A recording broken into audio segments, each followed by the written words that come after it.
Now, there are a couple of you out there who've been asking me, Dennis, I want to start up a goat farm, but I don't have much money. What do I do? Today we've met a young yet very enterprising farmer. He is in Bunankanda, a certain village here in Mukono district. I've driven roughly around 60 kilometers to come and meet this gentleman. His name is Julius Caesar. How are you today? Good, good. I'm glad you're hosting us on your farm. Thank you for coming. How is goat farming, just briefly, somebody who is watching us right now? Goat farming is good because it's a business that doesn't require you to have so much to begin. Okay. And you can realize profits very soon if you do it right. Perfect. Now, the biggest discussion we're going to have is how to start small and grow big to the level that you aspire, to the level that you want to attain. See you in a bit. Please don't forget to follow his YouTube channel, the Lakeside Farms.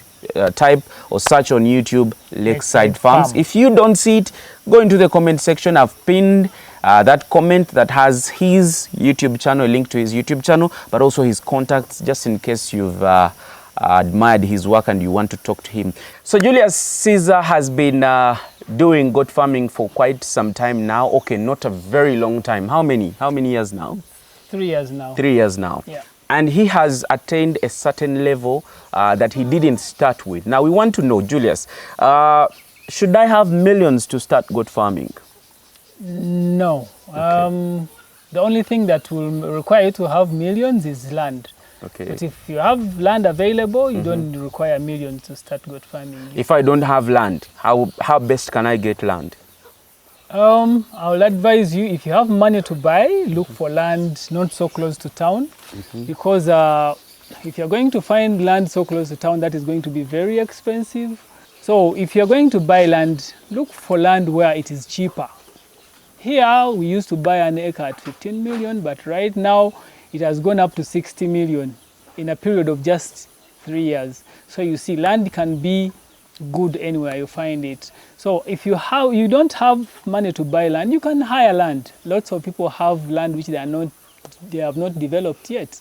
So you can find some of those people and hire land. And then in the process of you having that land and growing your farm, you can also be looking, and it helps you to actually know more people. But I'll tell you one thing, if you want to have good land anywhere, for me this is like my principle, is making relationships.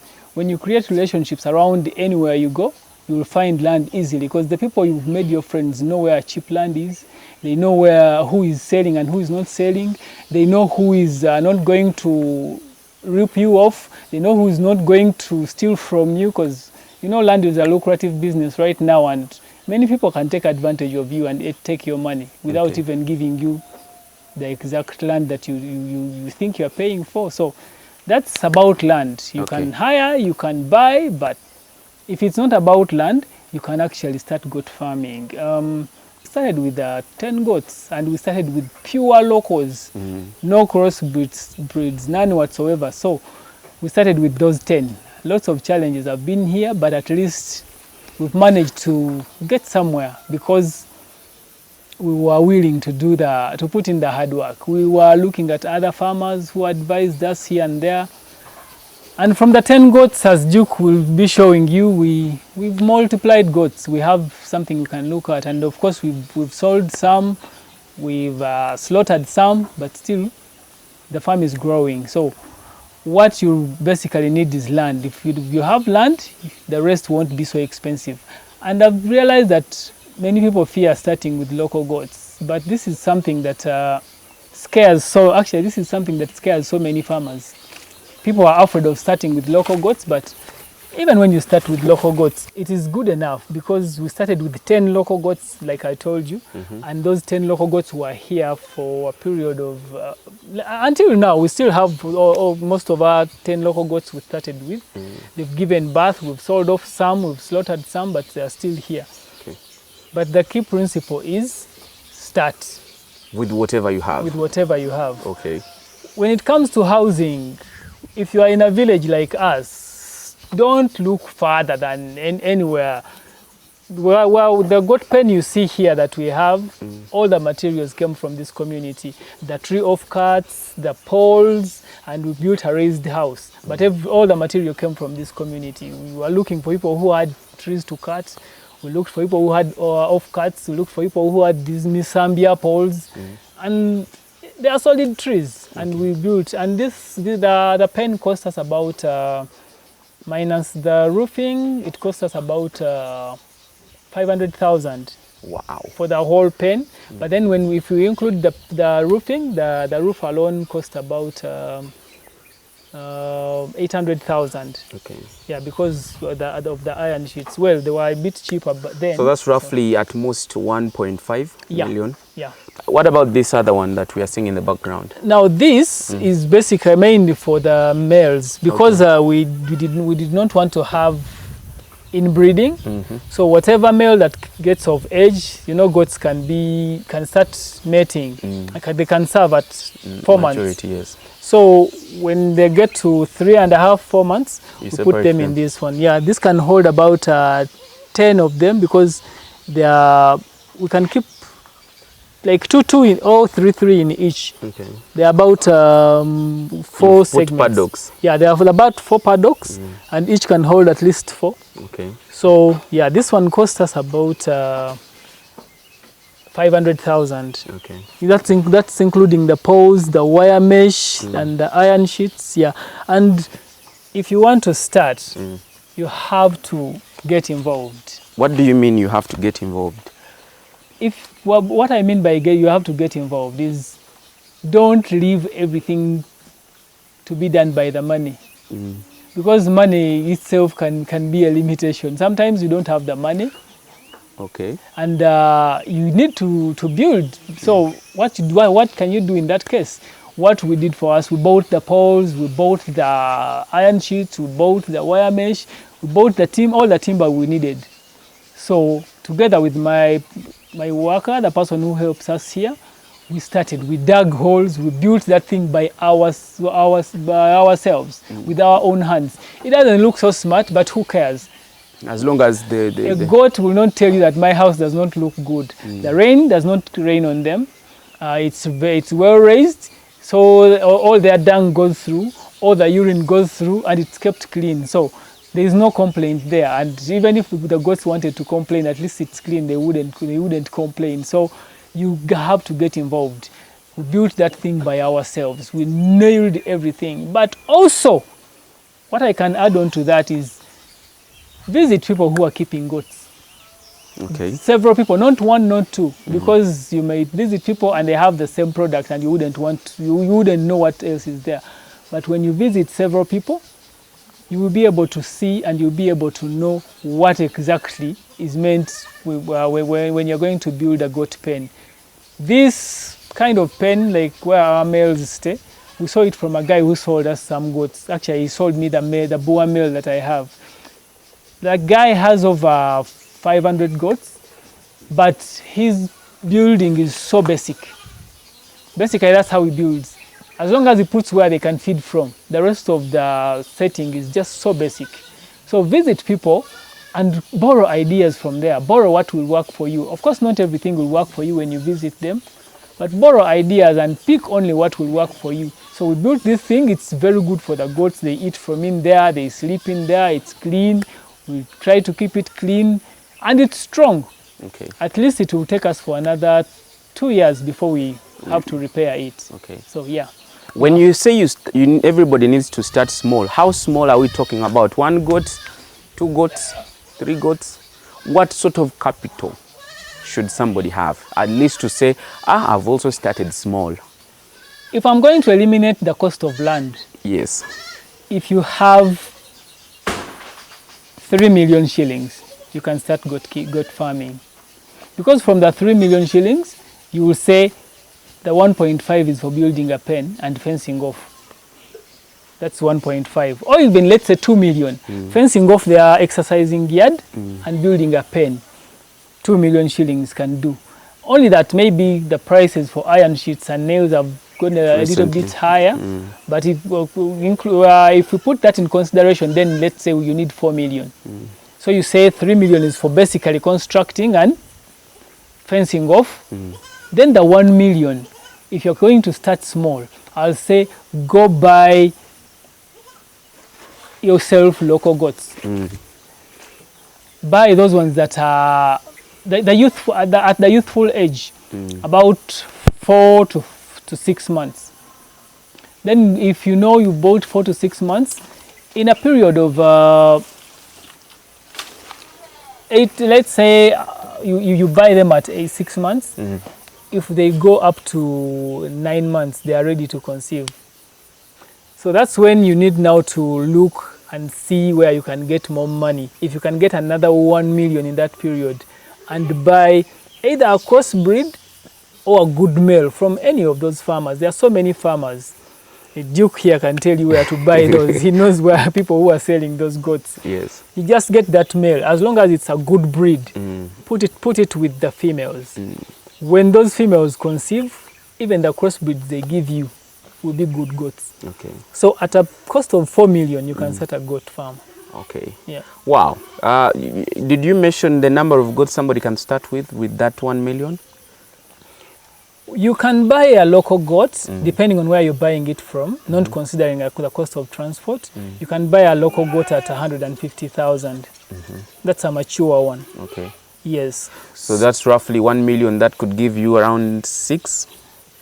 Yes. Roughly 6 goats. Yeah, let's say I don't 6 know. goats. Yes. Or you can even get them at 100,000. Those that are about 6 months. 5-6 months. Yes. Okay. So you can get 10 goats with 1 million. Okay. At 100. Okay. Yeah, of course, the cost of transport comes in if you are buying them from very far. But if you're buying them from within the close area, to you, yeah, you just bring them to the farm. Yeah. Okay. So after somebody has gotten the animals onto the farm, let's go to the management. So what next? I just put them there and they take care of themselves. What next? That depends on what kind of system you're going to run. If you're running zero grazing, it's a little bit easier on management than free range. There are so many people out there looking to take some goats. And besides, even if it's your own land, you have neighbors.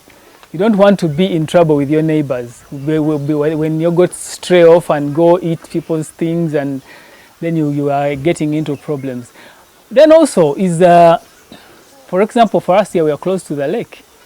And you know, it's not good for the goats to drink water from the lake. It has liver flukes, what and what. So you have to put a limit to where they go. Follow them. So even if you are going to do free range, you have to have someone managing these goats. That's why you need to look for someone before you actually bring both goats over. If that is if you're not going to be there yourself. If you're going to be there yourself, it's easy to control. You can take your goats out to eat and then come back with them. But if you're not going to be here, like for us, we are never here. We are only here a few times. So you have to get someone that you trust.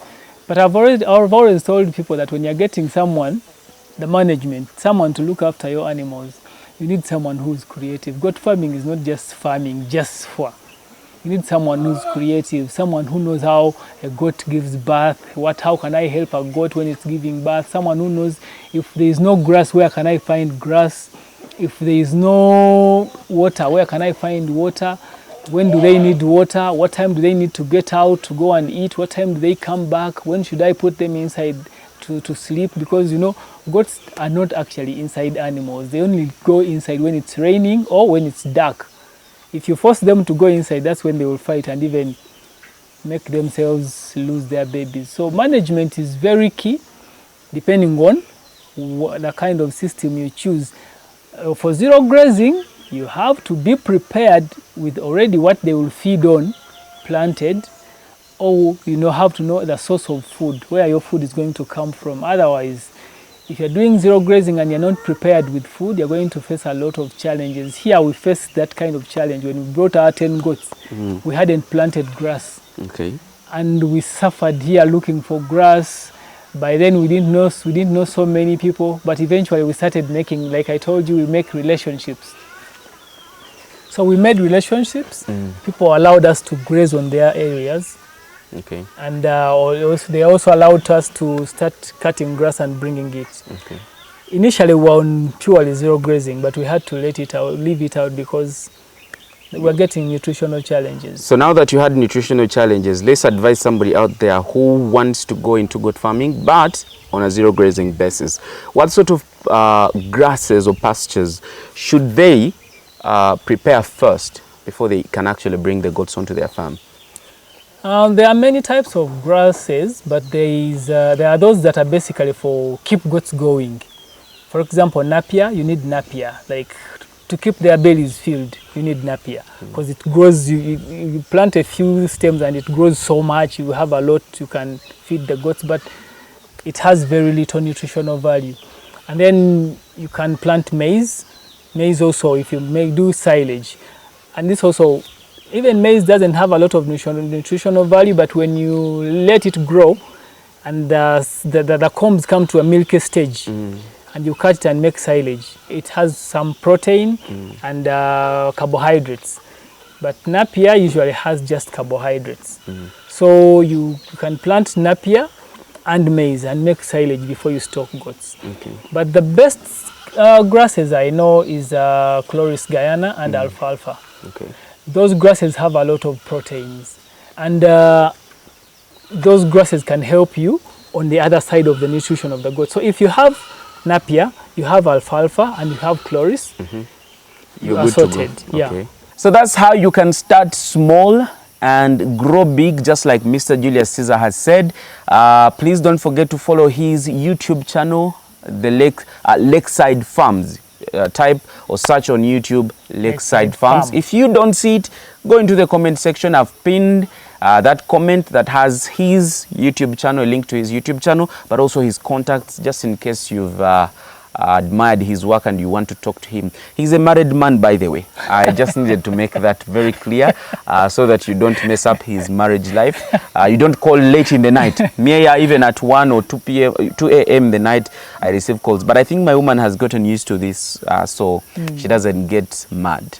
I would have lost her a long time ago. So we are still here having a discussion with Mr. Julius Caesar, the CEO of Lakeside Farms. And by the way, you can get Lakeside Farms on the YouTube. They have a YouTube channel and they are doing amazing works. Please go into the description or the comment section. The pinned comment has all the details of this gentleman plus their YouTube channel link where you're going to learn everything. He's equally doing the same, teaching people, encouraging people, inspiring people. But today we want to talk about kids' mortality. So, Mr. Julius, I want you to take us through the experience you had where you had the high mortality rate, and then take us through some of the things we can do to reduce on the mortality among kids. Well, we were still on zero grazing, and our goats were not getting enough nutrition. So the first slot, the mothers just lost their babies. But there were lots of factors. It wasn't just nutrition. We used to be very dirty here, by the way. Okay. Because we were thinking that goats are just goats. They are just animals. So we would leave the place dirty, not cleaned. Even though we have a raised house, we would just leave the dung down there. So that was also part of it. So whenever the mothers would get to like the 5th month of their pregnancy, they would lose it. They would just miscarry. And then those who succeeded to give birth, also the kids died. We actually lost everything. That year we did not have any kids around here. So what makes your kids die? Number one is when the mother does not have good nutrition. Number two is hygiene around your farm. That means you have to feed the mothers very well, first of all, so that they can have enough milk. Even the mothers not having enough milk will make a kid die. Because even if you supplement, they will still get stunted or they will just die. Another thing is worms. Because the place was dead, because of that poor nutrition, the kids were getting worms and they were dying. So what did we do? We sought out farmers who knew the things. Different people visited YouTube, we visited different farmers, and they were giving us different ideas on what could be the problem. So we came back here, cleaned this place first of all. When we cleaned this place, things changed. We made sure everywhere, especially where the kids stay, became clean. We cleaned where they stay. We separated them from the parents, their mothers. So we separated them from the mothers and made sure they sleep alone. Where they are staying is clean. They don't come out all the time. They only come out when it's time for them to breastfeed, and after breastfeeding, we put them back in their enclosure. And another thing is, as soon as your babies are born like this, make sure they are clean and they are put in a dry place, because these umbilicals are also a passage. Actually, it's the easiest passage bacteria can use to get into your kids. So make sure they are in a clean environment. From that, keep taking good care of the mother. When you keep taking good care of the mother with all these feeds, the maize, the silage, the alfalfa, the chloris and all that, the mother will have enough milk. That means your kids are going to grow very fast and healthy. You have to give them multivitamin. Now that is one of the things that goats need. Immediately they are born, maybe they are 1 or 2 days, give them an injection of multivitamin. I will not tell you which multivitamin to use because there are so many on the market. But as long as the vet tells you that this is a very good multivitamin, you use it. And give them at least 2 meals for 3 days each. Okay. 2 meals? 2 meals every 3 days. Builds their immunity and builds their energy. They will be playing, and even when it comes to feeding, they will feed with energy. You see them running around and feeding a lot. And deworming. Okay. So for us here, what we do, we deworm when they get to at least 1 week. Still, I will not tell you which dewormer to use because there are lots. But here, we use Liver First Diamond. And that Liver First Diamond, we still give them 2 meals each. Okay. Yeah, but that we do it every 2 weeks for the babies. The adults, you can go for 3 months, but the babies, 2 weeks. And keep on going. But the issue of hygiene and separating them from the mothers is very important. Some people lose their kids because they leave them to stay with where the adults stay. These goats sometimes, especially if they are back on heat and the male is with them, they cause a stampede inside there where they stay. They can step on a kid. Of course, you are not there, you won't know. But in the morning, you'll find it limping, or you won't even know. You just see the kid becoming weak and dying. Eventually dies. Yeah, so separate them from the adults now. But it's very, very important to take care of the nutrition of the mother. Because this mother, if it does not have milk, it will reject this kid. And without milk, the kid cannot survive. One other important thing is when they are born, first leave them for at least 2 hours with the mother, or even 4 hours or 5, so that they get this colostrum very fast. It builds their immunity. So don't say my goat gave birth from the field and I let the goat continue feeding and I brought the kid home. No. They need this colostrum immediately. Colostrum is the milk? Yes, the first milk that comes out when the mother has just given birth. They need that very thick milk. And of course, as days goes on, it also continues to reduce. It becomes pure milk, but they need this milk. And for you to give them good energy to be able to consume that colostrum, that's why you give them the multivitamin, for it to be strong. It's a mystery. Many people complain that my kids were born weak, my kids were born not able to feed. It's because of the nutrition of the mother. If you don't take good care of the nutrition of the mother, definitely it won't have enough milk to sustain the kid. Okay. Yeah. You also talked about supplementing. What exactly did you mean? Does this mean that I can buy cow milk and I supplement? Yes, when you're going to supplement your kids, you buy cow milk and give them. But even when you're buying cow milk, you need to boil it Or cook it, literally, like Yes. they were for human beings. Yes, because you don't know who has milked this milk, what kind of containers they've kept it in. And remember, these goats are babies. They are basically like humans. Babies' immunity is very low. So you boil it to make sure you kill all the bacteria. Use a very clean bottle. And after feeding them, still boil the bottle. Okay, to keep it as clean as possible. Yes. Do I have to add some kalito water in the milk? Not necessarily. Just give them the way it is. I mean, if they can handle the strength of the milk from the their goat mother, why not the cow milk? And the goat's milk is even stronger. That's what we know. Okay. So you just give them, as long as you boil it, just give them the way it is. If a kid is supplemented in terms of milk, does it grow like any other normal kid? No. Why? Actually, of course, you know, like we've said, the kid has to get the colostrum that comes first from the mother.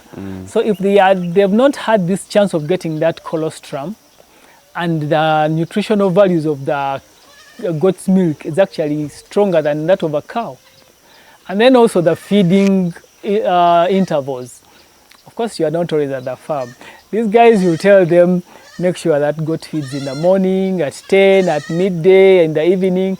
They will end up giving that kid goat milk in the morning, maybe at lunch and in the evening, just 3 times. So it cannot grow at the same rate. Those ones who are suckling directly from the mother will grow faster, but at least it helps you not to lose this kid. You supplement it or you feed it with cow's milk, it will stay. And the first stage when they are just growing, they will get stunted a bit, grow some stomachs for some time. But if you're still doing the other method of giving them multivitamin and deworming them, they will survive. When they get to about 3 months and start eating, as long as they're eating well, their growth will change and they will grow and you'll have goats. So they start eating well at 3 months? That's usually what ours do here. At 3 months, we wean them off and they start eating officially. But of course, they start eating earlier, even at 4 weeks. That's a month. They start eating small. Yeah, they will be nibbling on different solid foods, but actual eating begins at 3 months. Okay. Yeah. Does that mean, so at what age are we weaning this kid? That depends on a farmer. There are those who don't even wean their goats, but for us here, we make sure we wean them off at 3.5 months. How do you do the weaning? No, that's why we constructed this. We leave a space here, a paddock in here, where we put the weaners in there. They can be 6 or 7 because we don't have so many goats. But of course, as time goes on, we are planning to expand it when the goats become more. So we put them in that enclosure and just start feeding them from in there. Okay. This, of course, they will first make noise, they will cry, they will do what. But as long as you've given them multivitamin, you continue to give them multivitamin, it will still keep on giving them energy. You know, there is this stress that comes when a goat is separated from the mother or the new environment. But if you give them multivitamin, it will take care of that and then they will grow. Just like it is with chickens and perhaps rabbits and other animals, do we also vaccinate goats? That one is entirely dependent on the farmer.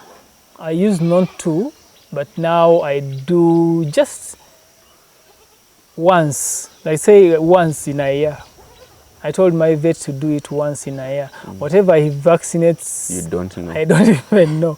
But I'm yet to learn all those modalities because some of the best goat farmers in Uganda tell me that we have to keep vaccinating. But also, we don't have a lot of people who keep goats in this community. So we are not afraid of some of the diseases. Okay. Because basically we are the only ones keeping goats in this community. Okay. So guys, we come to the end of this particular segment. Thank you so much. We've been chatting with Julius Caesar, a farmer here in Mukono district, somewhere called Bunankanda. If you're watching this, I don't know which segment this could be, but we are glad you're watching it. I'm still having a discussion with Mr. Julius Caesar, found here in some part of Mukono, a bit deep. But yes, like I said, tuwapata no mulimu, and this is what I meant by saying that we shall travel every corner of this country just to bring you inspiring persons just away from the Duke's farm. And by the way, just a reminder, Mr. Julius Caesar has a YouTube channel under the names Lakeside Farm. Please go there, look for the link, the number, and you can have an interaction with him. So let's make a business sense out of goat farming. How is it? So for us here, how we make business sense out of goat farming is a goat gives birth twice a year. Okay. So if I bought 2 goats, and usually goats give birth to twins, that means at the end of the year, each goat will have given me 8 babies. Each goat? No, four babies, yes. So all together I have 8 goats. And goats give birth to males and females. If you feed your goat well, and it's a good breed, at about 6 months, a goat is ready to be sold. So those ones you dispose of. You sell all those males at once and make money. So I compare this to if I had 500,000 and I went and bought, and when I went and put it in an account somewhere. By the end of the year, the highest amount that money will make in a savings account, it would be like 50,000. But if I buy one good breed goat and it gives birth to 4 babies in a year, how much is that? Because if I'm able to sell each goat at 300,000 when they're about 6 months, that's good money. So that's part of how we make business sense. And then for the females, we keep those females here. And then these females, when they grow, usually ours, I've noticed, be it local or exotic, at 8 months, they are ready to conceive. They conceive and give you more babies. So the farm is expanding while you are selling the males to make money. It may not come easy because this is not a get-rich-quick venture, but it's an investment. All investments take time. So it's easy to make business sense out of it only if you keep the principles well. Then also, if you have good breeds, I'm sure Duke here can tell you about people like Boji Farm, people like Hamisi, Semanda. Those people, how they make money is they breed goats. For us here, we don't have very good breeds, but recently I actually sold 3 males, young, about 4 months. And they were giving me 400,000 for each because they were big, they were good. So if I'm getting 400,000 for each because it's a good breed, that's good money. So that's how you make business sense out of goat farming. It's not a venture that makes a lot of money, but it's a venture that you can easily start with simple money, and within a period of time, it has given you your profits back. Okay. Yeah. There is, of course, just like any other business, one would wonder, how do I minimize the costs but maximize on the profits? Because at the end of the day, it's about making profits. You know that. For goats to minimize costs, it's all about the space you have. Because if my land feeds goats, then I don't have to go on buying lots of feeding goats. No. The good thing is goats make sense out of every little grass they eat. The more species of grass you have on your land, the more food they have. And the thing is, if you're going to minimize costs, that also means you have to find someone who is very good at keeping your goats. Don't get someone you're going to pay 50,000 to take care of your goats. You're giving them 50,000, that means they have to look for another income somewhere so that they can also fill a gap. Pay someone something that is good, you know that is good, and then they will also take very good care of your goats. And the costs in goats, I think the initial capital is the biggest cost. But as you go on, costs keep on reducing because you don't have to invest in too much money anymore. They eat grass. Maybe if you are going to put in a lot of money, it's in planting grass. And most of the grasses that we plant regrow. Okay. So if I planted sugar grass or sorghum, when I cut it, I don't have to plant again. It will regrow. The only cost I have to face now is weeding. Maintenance. And maybe cutting and making silage. Then the same applies to napier, either sweet napier or our normal napier. It also regrows. Same applies to alfalfa. Same applies to it's called what do we call that other grass? Chloris Guyana. Chloris Guyana, yes. Yeah, it still also regrows. You didn't talk about coriander. Well, coriander is also good. It has protein. Actually, the best two grasses for protein is coriander and alfalfa. But coriander is, unless you have a very large chunk of land and you're going, because it's a tree. It's a small tree. So it won't give you as much branches as you wish. Yeah, it won't be as much as the napier and the sugar grass or the alfalfa. So coriander is good. It has protein, but you can find a way of planting some. And it actually, well, for us, what we use it here for is usually these ones that we keep inside, the males that don't go anywhere, and the kids. They eat a lot of it because they need a lot of protein. These other goats move and find food elsewhere. Other alternatives. Yeah. Okay. So, but the costs, if you're going to minimize costs, that's what you need to do. You may think you're minimizing costs by not paying someone well who is taking care of the goats, but actually you're increasing costs. Because if they don't take good care, that's when the goats get worms, that's when the goats get diseases, and you have to keep paying a vet. To be coming all the time? Yes. Okay. Let's talk about something. I usually ask about the structures. Here we see you have fancy structures. They are raised structures. Well, I will dispute what Duke says that we have fancy structures. Our structures are raised, but they are basic. Everything that you see here, we built it ourselves. Apart from this big one, we had a professional, some professional help, but not a lot of it.